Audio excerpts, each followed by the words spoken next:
What up guys, welcome back to my channel. I hope you're having an awesome day. So today's video is a TMI Tuesday, and if you're new and you haven't seen one of these TMIs before, this is where you guys ask me questions and I will give you the answers. It can be about anything, whatever you want. So if you do have a burning question to ask, leave it down below in the comments for the next TMI Tuesday. Today, the first question comes from Jen, and you're asking, do I still do laser hair removal and was it worth it? I did about 6 to 8-ish sessions of hair removal and I really liked it. I only stopped because I moved from Australia to Canada and I just never really booked back in a new place.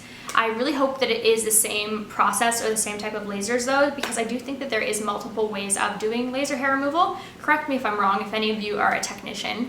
But I really loved it. I thought that it definitely worked for me. I noticed around the 4th month, my hair just stopped growing back in as dense and as quickly. So it was really great. It's been about a year and a half since I've had it done. So I definitely have noticed that my hair has started to grow back and grow denser. So I should be going in. I think that I probably will start back up. The only thing that I found hard was that you had to wait your growth cycles. So you basically have to go once a month for it to actually work.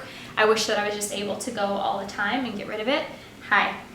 Hi, did you want to say something about laser hair removal? Okay, quick, we'll have a cuddle. Oh, we'll have a cuddle, okay, quick. Sam Reynolds, you are asking, what are your favorite indoor plants and how is your veggie garden going? I think that my favorite plants are, I have a really beautiful ivy over in this corner and I will insert a clip here of it because I'm very proud of it and it is doing very well. I also love my, I believe it's called a Monstera plant, which is the one that's right behind me here. It does really well and I actually have to like clip the leaves and then get rid of them because there's so many of them. So I actually use them as a decoration over on my entryway table and they last forever.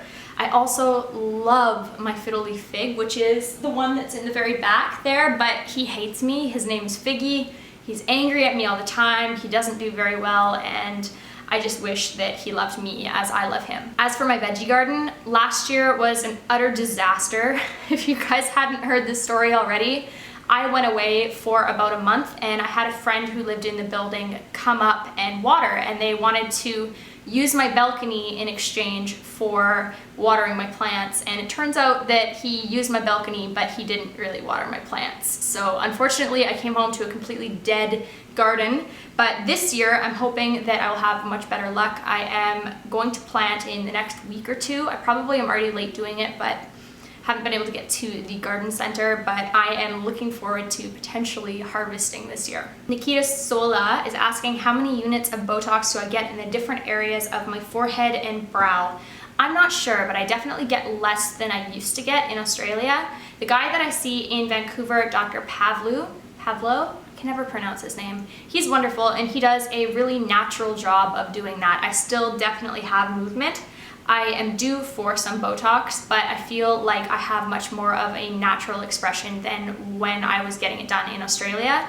If you are from Vancouver, I really recommend him. He's great. I also get Botox done to my TMJ area in my jawline to help with grinding. I suffered with bruxism for a very long time and it was giving me headaches and really was uncomfortable just with the muscle clenching.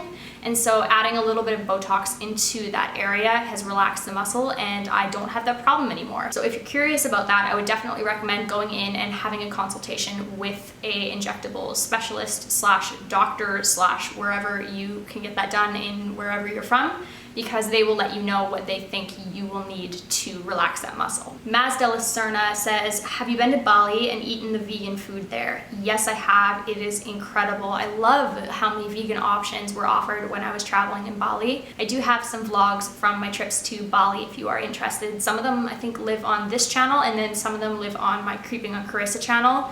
I no longer post on my Creeping on Karissa channel because YouTube is just a weird space now where it just doesn't really favor content, so I just thought I'd put all of my content on one channel and try and get my head above water with views. Still doesn't seem like it's working as I do not have the views that I formerly had on YouTube, but it's fine. It is what it is, and realistically the quality of people is unreal. Kate says, I'm planning to move to Vancouver next year. Is there any tips on apartment hunting that you could recommend or areas you'd suggest staying away from?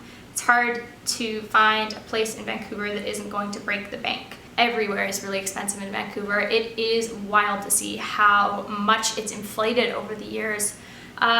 Areas to stay away from, it just kind of depends on what you are looking for in an area.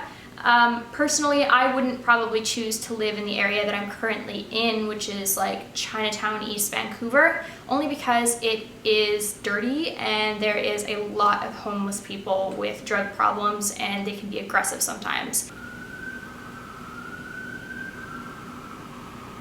Tips on apartment hunting: definitely view the space. Don't just look at it online because it can be totally different in real life.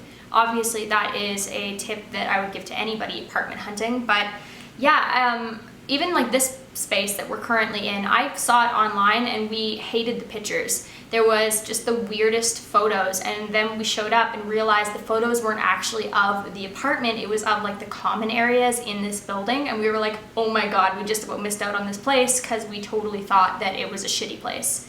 So do go and see things as much as you can. Personally, we rented something on Airbnb and stayed down here for a week while we went apartment hunting and saw as many places as we possibly could. I would definitely recommend trying to do that if you have the opportunity to.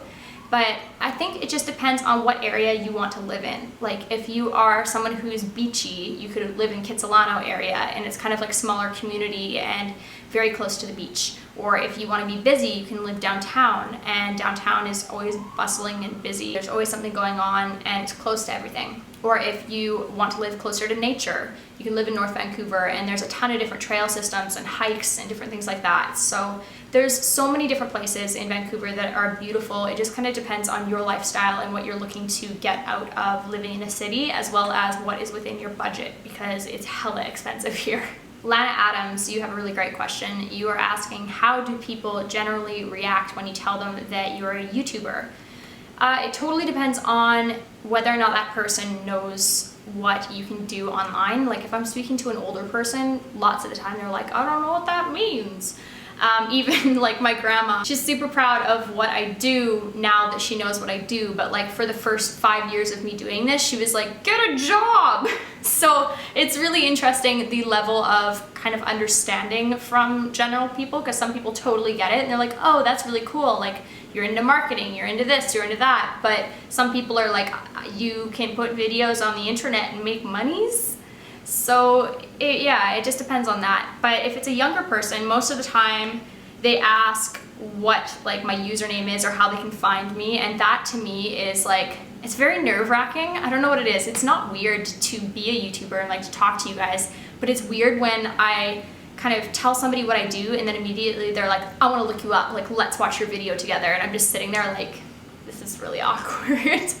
So I don't know, it's kind of neat. It's definitely a little bit strange, but I mean, that's just the world that we live in nowadays. So Kim Hewitt, you were asking, when I moved back to Canada, do you feel like it changed your relationship with your girlfriends back in Australia? Was it in a good or a bad way? And do I feel just as close as when I lived there?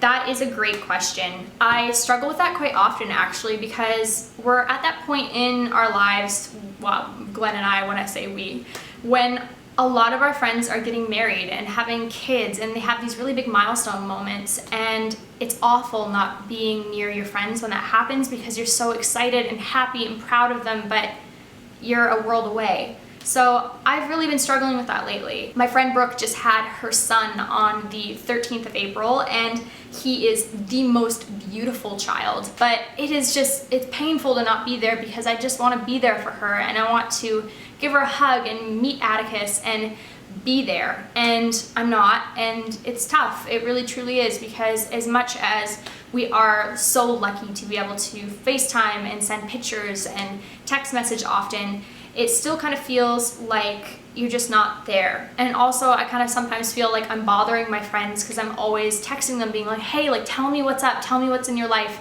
what's going on for you. And I don't know, it just kind of feels like it's almost a bother to have to sit down and text and answer somebody versus like make a plan to like go grab coffee and then like chat.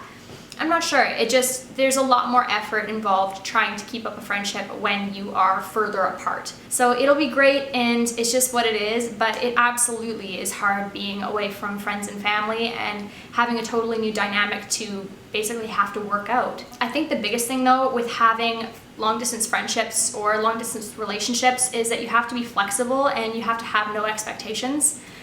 This is something that I've dealt with for years now. I moved over to Australia when I was 20 years old.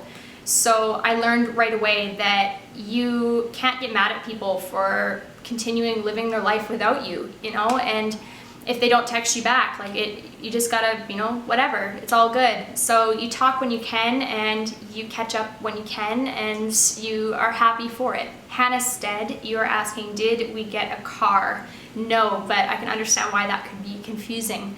Glenn and I often rent cars to travel back and forth between Vancouver and the Okanagan. It ends up being like $100 most of the time to rent a car for however many days we go.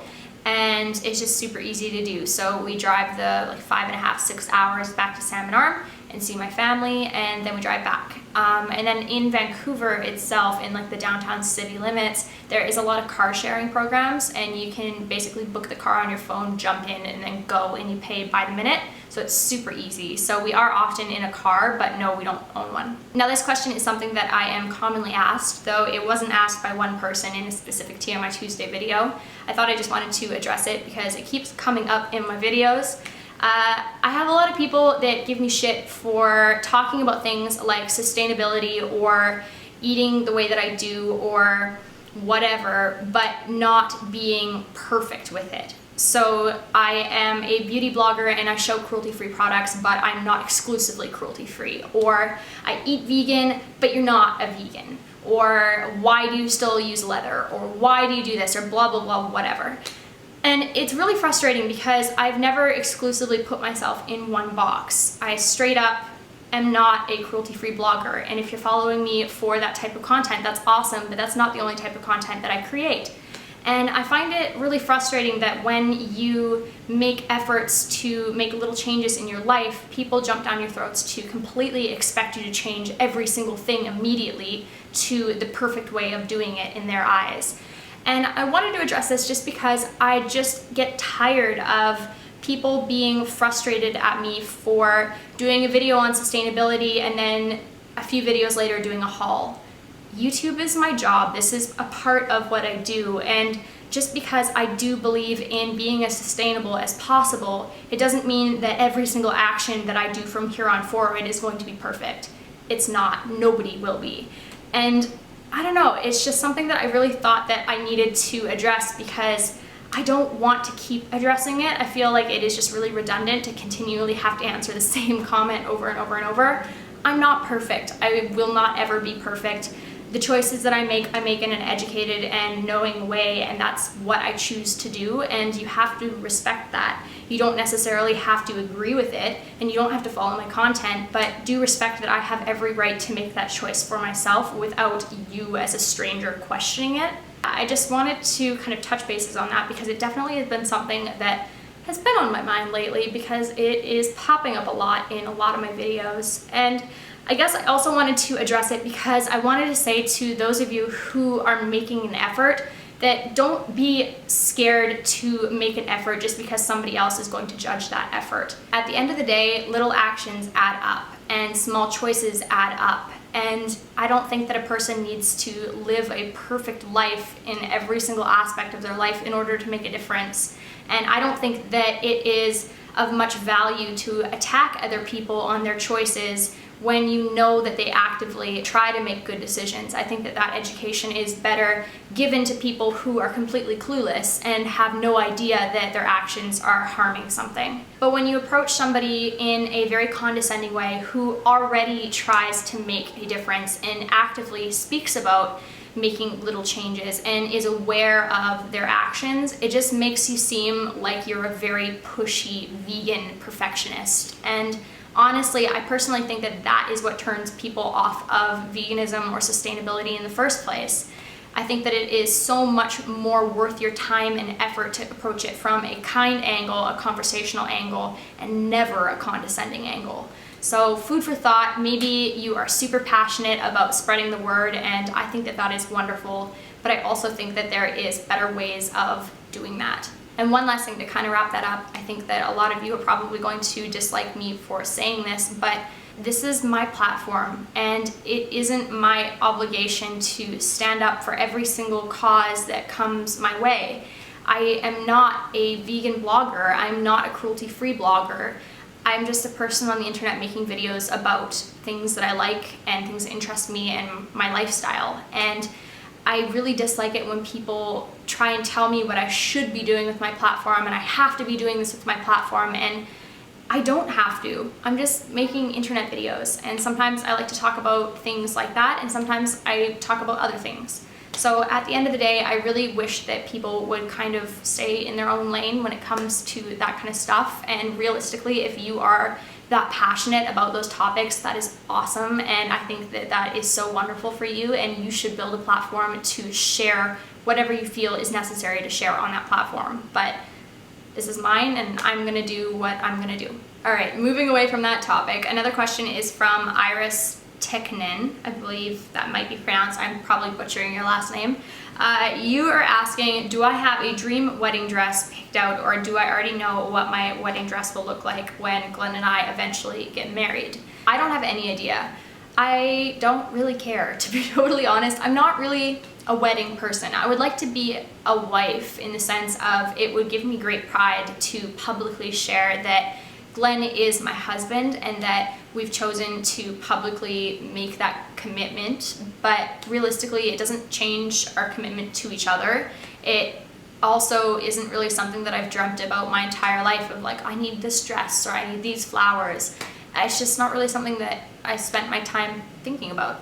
I'm sure it'll be wonderful whenever it happens, and whatever I end up wearing will be great, but I don't really think that I'm the type of person that would go and spend a ton of money on something like that or have very specific taste with something like that, and I can't really see myself being that particular about it. But who knows? I kind of lived my dream wedding through Brooke when she got married. She had like the princess perfect amazing wedding, and it was so cool to witness, but it is not at all what I would ever want to plan or pay for or do myself.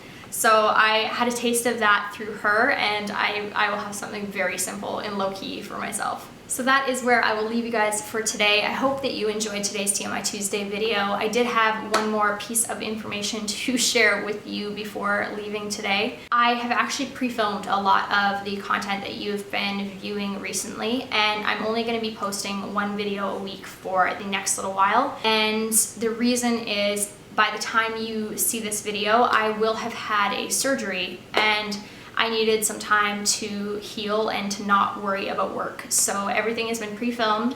I am okay, it's all good, and I will be explaining a little bit more in the coming weeks. But I really do appreciate your well wishes, and I feel very grateful that you guys stick around. So thank you very much. I hope that you enjoyed the video. Don't forget to leave a new question for the next TMI Tuesday, and to leave a thumbs up or just a comment in general. I will see you guys in a new video very soon. Bye.